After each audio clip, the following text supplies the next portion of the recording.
بیبي ورکړه او سلیم مضبوطې دي او ان شاء الله تعالی عمران خان د خودو سره نه دی زموږ په زړه کې دی او دا څوک چې دا ظلم کوي نو په خپل شرمنده کېږي او کلیر واورئ پی ټی آی پی والا په ما د اف آی آر ستاسو د لاسه دي او تاسو ځان تیار کړئ سما برداشت نه کوي ځکه چې ډي سي ګان ستاسو دي ډي آی جي ګان ستاسو دي ډي سي ګان تاسو دي او تاسو چې ما تر سره کوئ نو یاد ساتئ چې تاسو به هم برداشت کوئ او تاسو بچي به هم عمران خان زنده باد عمران خان عمران خان عمران خان.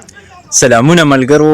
جنید اکبر د گرفتاری په دوران کې یعنی انډر گرفتاری کې بیا یو نوی پیغام د پاکستان تحریک انصاف نوجوانانو ته پرېښی او دغه پیغام د پاکستان تحریک انصاف پی د فاره دی. وایي چې په ما باندې دا اف آی آر او هر څه ستاسو له کبله کېږي نو تاسو واورئ چې وایي موږ به برداشت کوو. یعنی په پاکستان تحریک انصاف کې د برداشت یو ماده شته دی خو وایي تاسو چې کوئ او په کم مقصد لګئ په خدایږو که تاسو بیا چېرته کې هم دا برداشت کړئ ځکه خو وایي چې دومره ظلم وکړ چې سبا یې برداشت کولی شي. نو دغه خبره جنید اکبر بار بار کوي یو ځل بیا هم دوهراو کړله چې وایي دا کم ظلمونه په مونږ کېږي ستاسو د لاسه کېږي نو وایي دونه وکړئ چې بیا یې برداشت کړی شي او د دې تپوس به درنه کومه. دغه د جنید اکبر یو شارټ شان پیغام و چې هغوی ته یو ځل بیا پرېښی دی.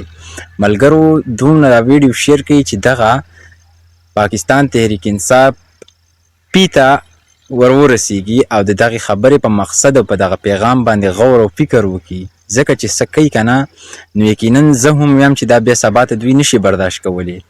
نو ډېر د افسوس خبره ده. د خپلې رای اظهار ضرور د کمنټ سیکشن کې وکړئ. د ظلم خلاف څه ویل غواړئ.